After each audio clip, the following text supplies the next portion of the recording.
नमस्कार दोस्तों। कल देश के 15वें उपराष्ट्रपति का चुनाव हो गया। एनडीए के उम्मीदवार सीपी राधाकृष्णन जीत भी गए, उपराष्ट्रपति भी बन गए। लेकिन कल देर शाम से लगातार कुछ तस्वीरें वायरल हो रही हैं। उपराष्ट्रपति चुनाव के लिए मतदान की तस्वीरें, राज्यसभा और लोकसभा की महिला सांसदों की तस्वीरें जो वोटिंग कर रही हैं, और उन तस्वीरों के साथ यह सवाल पूछा जा रहा है देश के मुख्य चुनाव आयुक्त ज्ञानेश कुमार गुप्ता जी से कि आप कहां हैं? आप तो कहते थे कि माताओं, बहनों, बेटियों की तस्वीरें, सीसीटीवी फुटेज दिया जा सकता है क्या? इतने चिंतित थे कि आप वोटिंग करने वाली महिलाओं, माताओं, बहनों की तस्वीरों को उनकी प्राइवेसी से जोड़ रहे थे, क्योंकि कांग्रेस की तरफ से, राहुल गांधी की तरफ से सबूत के तौर पर वोटिंग में गड़बड़ी का आरोप लगाते हुए सबूत के तौर पर सीसीटीवी फुटेज मांगे गए थे। आड़ ली थी ज्ञानेश गुप्ता ने माताओं, बहनों, बेटियों, बहुओं की। लेकिन कल उपराष्ट्रपति चुनाव के लिए मतदान के दौरान ऐसी तस्वीरें खींची जा रही थी, खिंचवाई जा रही थी और वायरल हो रही थी। तो क्या ज्ञानेश कुमार गुप्ता ने जो दलील दी थी वो दलील यहां लागू नहीं होती है? और इसी सवाल के साथ बहुत सारे लोग कई तस्वीरें ट्वीट कर रहे हैं, इसलिए मैंने लिखा, मुख्य चुनाव आयुक्त महोदय, अब कहां गई महिलाओं की प्राइवेसी? और महिलाओं की प्राइवेसी, माताओं, बहनों की प्राइवेसी की आड़ इसलिए ली ज्ञानेश गुप्ता ने क्योंकि सीसीटीवी का फुटेज वो नहीं देना चाहते थे। दलील क्या क्या दी गई आगे इसी वीडियो में दिखाऊंगा, लेकिन जरा तस्वीरों की बात और उस लॉजिक की बात जिसे मैं थेथरोलॉजी कहता हूं, बिहार में कहा जाता है थेथरोलॉजी। वो लॉजिक जो किसी के गले ना उतरे, वो लॉजिक जिसका कोई मतलब ना हो, वो लॉजिक दिया गया था ज्ञानेश कुमार गुप्ता जी की तरफ से प्रेस कॉन्फ्रेंस में। ये तस्वीरें कल की हैं, सबको आप पहचानते होंगे चेहरे से। ये संजना जाटव हैं, कांग्रेस की लोकसभा सदस्य हैं। डिंपल यादव हैं, अखिलेश यादव की वाइफ हैं और लोकसभा सदस्य हैं। राज्यसभा सदस्य हैं, आम आदमी पार्टी में पहली रही हैं, स्वाति मालीवाल अब बागी हैं। प्रियंका चतुर्वेदी हैं, उद्धव गुट की राज्यसभा सदस्य हैं। इन्हें अब मंडी की सांसद को कौन नहीं जानता। कंगना रनौत हैं, प्रियंका गांधी हैं, सोनिया गांधी हैं। यहाँ कतार में लगी प्रियंका गांधी, बल्कि ये तस्वीरें थोड़ी बड़ी देखी। यहाँ सारी महिला सांसद, लोकसभा और राज्यसभा की सांसद उपराष्ट्रपति चुनाव के लिए वोट डाल रही हैं। ये तस्वीरें बाकायदा खींची भी गई, खिंचवाई भी गई, वायरल भी हुई और एकदम वोट डालने के वक्त की तस्वीरें हैं। यही तो राहुल गांधी ने कहा था कि उन्हें सीसीटीवी फुटेज चाहिए पोलिंग बूथ के, पता चले कि पोलिंग बूथ के भीतर कौन गया, कौन निकला, कितनी बार गया या कितनी बार वोट किया, या अगर कोई गड़बड़ी है तो पोलिंग बूथ के उस सीसीटीवी की जांच करना चाहते हैं। लेकिन चुनाव आयुक्त ने जो दलील दी आप जानते हैं। अब सवाल ये उठता है, यहां भी तो ये माताएं, बहनें, बहू, बेटियां सब हैं, तो ये तस्वीरें उसी, ये भी ठीक है उपराष्ट्रपति का चुनाव है, लेकिन है तो खींची तो जा रही है। और किसी भी पोलिंग बूथ पर वोट देने वाली महिलाओं की तस्वीरें हजारों, आप गूगल सर्च कीजिए, women casting her vote in या their vote in polling booth, महिला पोलिंग बूथ पर वोट डालती हुई आप गूगल सर्च कीजिए, हजारों तस्वीरें मिलेगी। हमेशा से तस्वीरें खींची जाती है, वो तस्वीरें कुछ आगे भी दिखाऊं, लेकिन ज्ञानेश कुमार गुप्ता ने थेथरोलॉजी का सहारा लिया। तस्वीरें दी जा सकती हैं क्या? सीसीटीवी फुटेज दिया जा सकता है क्या? आगे उनका वीडियो। अब ये साहब, इनको कौन नहीं जानता, निशिकांत दुबे जी हैं, मोदी जी के लाडले हैं, प्रिय हैं। ये तो बाकायदा वहाँ आगे फ्रेम भी क्लियर करवा रहे थे उपराष्ट्रपति के लिए चुनाव देते वक्त, वोट देते वक्त। और ये बाकी सांसद सब दिख रहे, मनोहर लाल खट्टर दिखे और सब दिख रहे, तो बाकायदा सब फोटो सेशन, तस्वीरें, वीडियो सब बन रहे थे। यहाँ प्राइवेसी का सवाल नहीं है, ज्ञानेश गुप्ता का लॉजिक। और आज बीबीसी ने एक कार्टून छापा है, देखा आपने? वहाँ माताओं, बहनों के वोट डालते हुए फोटो, वीडियो सरेआम दिखाए जा रहे हैं। इलेक्शन कमीशन ऑफ इंडिया को एक लड़की, महिला कंप्लेन करती हुई, क्योंकि यही इलेक्शन कमीशन ऑफ इंडिया ने कहा, बड़ी चिंतित कि कैसे दिखाई जा सकती है, प्राइवेसी का सवाल। पोलिंग बूथ की तस्वीर, प्राइवेसी का सवाल है, पोलिंग बूथ का। और ऐसे भी अगर पोलिंग बूथ पर देखें, जैसे मैं कुछ तस्वीरें दिखाता हूं आपको पहले, उसके बाद ज्ञानेश कुमार गुप्ता जी से आता हूं। जैसे ऐसे पोलिंग बूथ है, अब देखिए ये सब पिक्चर है, गूगल से ही निकला है।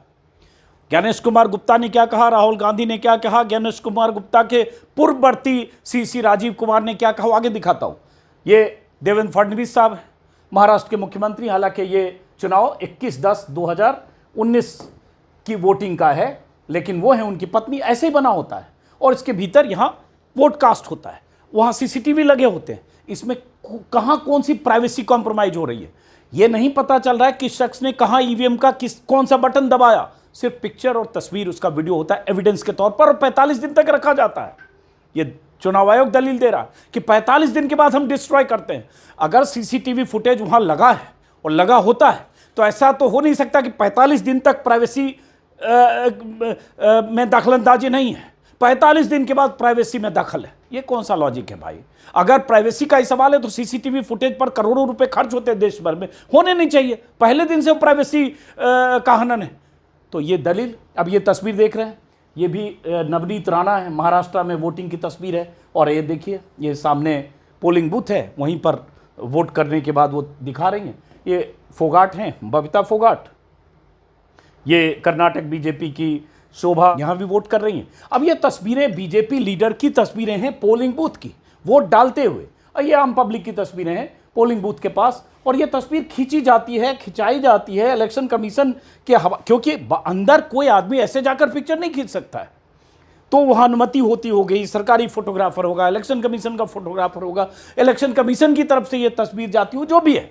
बट ये सारी तस्वीरें इंटरनेट पर उपलब्ध है, इस तरह से वोट करने की तस्वीर हर चुनाव में।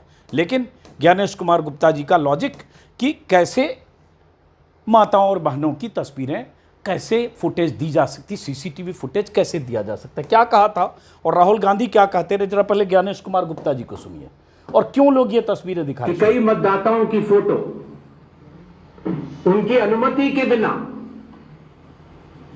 मीडिया के समक्ष रखी गई, उनके ऊपर आरोप लगाए गए, उनका इस्तेमाल किया गया। क्या अपनी माताओं, बहुओं, बेटियों सहित किसी भी मतदाता की सीसीटीवी वीडियो चुनाव आयोग को साझा करनी चाहिए क्या? हमने कुछ दिन पहले देखा, फिर सुनिए, कि कई मतदाताओं की फोटो उनकी अनुमति के बिना मीडिया के समक्ष रखी गई, उनके ऊपर आरोप लगाए गए, उनका इस्तेमाल किया गया। क्या अपनी माताओं, बहुओं, बेटियों सहित किसी भी मतदाता की सीसीटीवी वीडियो चुनाव आयोग को साझा करनी चाहिए क्या? कितनी कितनी चिंता है उन्हें कि माताओं, बहनों, बेटियों, बहुओं की तस्वीर या सीसीटीवी फुटेज चुनाव आयोग को साझा करनी चाहिए क्या, या किसी भी मतदाता की साझा करनी चाहिए क्या। जैसे ये अभी अभी अवतरित हुए हैं और दुनिया ने, भारत ने कोई चुनाव देखा नहीं, और भारत के पोलिंग बूथ पर, हजारों पोलिंग बूथ पर या लाखों मतदाताओं की तस्वीरें जैसे पहली आई नहीं, सब कुछ गूगल पर मौजूद है। बार बार बात ये होती है भाई ये ऐसे बंद है जो बूथ बना हुआ है जहां पोलिंग हो रही है, ईवीएम यहां रखा है, यहां पर कोई कैमरा नहीं होता, इधर आप तस्वीर नहीं खींच सकते, ऐसे बना बॉक्स जैसे मैंने अभी आपको दिखाया, देवेंद्र फडणवीस जो पोलिंग कर रहे हैं, यहाँ पे कुछ नहीं, कैमरा नहीं होता, और यहाँ तस्वीर खींची गई है, खिंचवाई गई, और ये सब तो बीजेपी लीडर हैं। और जो कल तस्वीरें इतनी खींची गई और ये जो तस्वीरें कल जो वायरल हो रही है, ये सारी तस्वीरें, ये मुझे नहीं पता कि क्या इनसे पूछा गया, इनसे पूछा गया, इनसे पूछा गया, इनसे पूछ कर सब ये तस्वीर वायरल हो रही है। और ऐसे भी कोई वोटर की तस्वीर अगर खींची जा रही है, खींची जाती है, वहाँ प्राइवेसी कहाँ है, ये सवाल है। लेकिन ज्ञानेश कुमार गुप्ता की एक दलील, उसी तरह से जो उनके पूर्ववर्ती जो राजीव कुमार थे, शेर शायरी सस्ती शायरी सुनाया करते थे, उसकी दलील से पहले एक सोशल मीडिया, यूट्यूब, माफ़ करें, ट्विटर के यूजर ने लिखा, आदरणीय ज्ञानेश कुमार मुख्य चुनाव आयुक्त, सादर निवेदन है कि इस फोटो को इंटरनेट से डाउन करवाया जाए, इससे मोदी जी की निजता का हनन हो रहा है। वोट डालते हुए किसी की फ़ोटो नहीं लेनी होती है, मोदी जी हैं उपराष्ट्रपति चुनाव का वोट डालते हुए। इस कैमरामैन सहित उपराष्ट्रपति चुनाव में तैनात चुनाव आयोग की पूरी टीम के विरुद्ध कानूनी कार्रवाई होनी चाहिए। जब प्रधानमंत्री की निजता का ये हाल है तो आप जनता की बहू बेटी माता बहन की निजता तो चुनाव आयोग के लोग ही भंग करते रहते हैं। वो भी बूथ के अंदर टेबल लगा के 4-4 लोग बैठते, ये करो वो करो बताते रहते हैं और वोट डालने वाले भी देखते रहते हैं। निजता का हनन है, कृपया संज्ञान लेकर कृतार्थ करें। धन्यवाद। निजता के प्रति जागरूक आपका एक साथी। मजे ले रहे हैं लोग क्योंकि ऐसी दलीलें उन्होंने दी। अब उस हिसाब से तो मोदी जी की फोटो कैसे वायरल हो रही? क्या मोदी जी ने पहले कहा कि मैं वोट डालूंगा, फोटो खींचना और उसके बाद बाहर उसको पब्लिक डोमेन में करना? इनकी भी निजता है। तो इस तरह की थोथी दलीलों पर चुनाव आयोग के बयान के बाद बहुत सारी तस्वीरें वायरल। अब मैं 3,600 years he will take to see. Why does he want it? Let us ask this question from the person who wants this. अगर 8 घंटे भी रोज देखेगा तो 3600 साल लगेंगे उसको देखने में। 3,600 years he will take to see. Why does he want it? Let us ask this question from the person who wants this. अगर 8 घंटे भी रोज देखेगा तो 3600 साल लगेंगे उसको देखने में। अब ये राजीव कुमार जी हैं, पहले जो सीसी थे, 3,600 years he will take to see. जिनकी विरासत अभी ज्ञानेश कुमार गुप्ता जी संभाल रहे हैं। इनके बगल में ही ज्ञानेश कुमार जी बैठे हैं। तब ज्ञानेश कुमार जी इनके सहयोगी थे, चुनाव आयुक्त थे, अब मुख्य चुनाव आयुक्त हो गए हैं। अब इन्होंने एक किस तरह से हिसाब जोड़ा, कौन से कैलकुलेटर से जोड़ा, कैसे जोड़ा, इन्होंने जोड़कर बताया कि 8 घंटे रोज भी अगर लोग देखना चाहेंगे जो सीसीटीवी फुटेज, चूंकि विपक्ष लगातार मांग रहा है, तो 3600 साल लगेंगे। ये एक फार्मूला दिया इन्होंने। ये 7 जनवरी 2025 का राजीव कुमार का बयान है। तब भी बात आई कि क्या मूर्खतापूर्ण बात कर रहे हो? कौन कह रहा है कि देश में जो लाखों बूथ हैं, लोकसभा चुनाव या जो भी चुनाव होते हैं विधानसभा, हर बूथ पर, हर बूथ की वोटिंग का पूरा सीसीटीवी फुटेज है? कौन चाह रहा है? कौन कह रहा है? बात यह हो रही कि जहां संदेह है, जिस इलाके में लगता है वोटिंग में गड़बड़ी हुई है, जिस इलाके में लगता है कि वोटर्स जितने थे उससे ज्यादा वोटिंग हुई है, या वोटर्स की संख्या में इजाफा हुआ है, या डबल वोटिंग हुई है, या कुछ और फर्जीवाड़ा हुआ है, सेलेक्टेड ढंग से अगर कोई फुटेज मांगता है उसको देने में क्या हर्ज है? लेकिन तब दलील दी गई 36 साल की, जिसको बदल के ज्ञानेश कुमार गुप्ता जी ने बहुओं बेटियों माताओं की आड़ ली। ये वही ज्ञानेश कुमार गुप्ता हैं जो जिस तरह की दलीलें दे रहे हैं लगातार एसआईआर को लेकर, और एसआईआर को लेकर उनकी घेराबंदी हुई और आखिर में सुप्रीम कोर्ट में एक तरह से कहें जबरदस्त फटकार लगने के बाद, बार बार सुनवाई के बाद सुप्रीम कोर्ट में चारों खाने चित हुआ चुनाव आयोग। राहुल गांधी क्या कहते रहे सीसीटीवी फुटेज को लेकर, जरा सुनिए। इलेक्शन कमीशन से कहा, उनको कहा हमें वीडियोग्राफी दिखाओ, इलेक्शन कमीशन ने मना कर दिया। हमने उनसे सीसीटीवी जो वीडियोग्राफी है वो मांगी, मना कर दी। भाइयों और बहनों, मैं आपको इस स्टेज से कह रहा हूं कि पूरे हिंदुस्तान में विधानसभा के चुनाव, लोकसभा के चुनाव चोरी किए जा रहे हैं, और इनकी आखिरी साजिश यह है कि बिहार में एसआईआर करके नए वोटरों को जोड़कर वोटरों को काट। अब ये एसआईआर से जुड़ी सभाओं में राहुल गांधी लगातार ये सवाल उठा रहे थे, और इसके पहले भी जब कर्नाटक को लेकर राहुल गांधी ने प्रेस कॉन्फ्रेंस किया और कर्नाटक की एक विधानसभा सीट पर 1 लाख से ज़्यादा वोटर्स में गड़बड़ी या फर्जी वोटर की बात की, तो उसके पहले और उसके बाद राहुल गांधी लगातार सीसीटीवी की मांग करते रहे।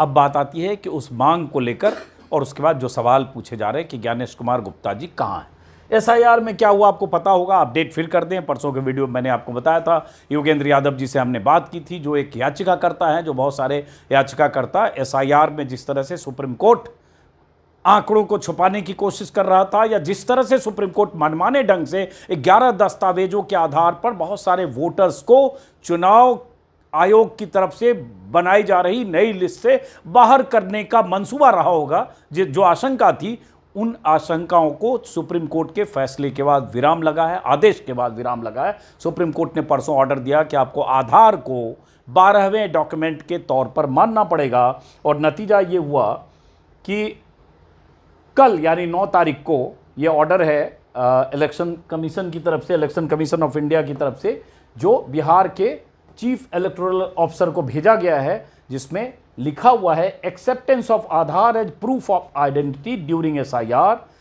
Reference Supreme Court order dated 8/9/2025, और उसके बाद इसमें लिखा है कि अब आपको आधार भी एक्सेप्ट करना होगा। इस तरह से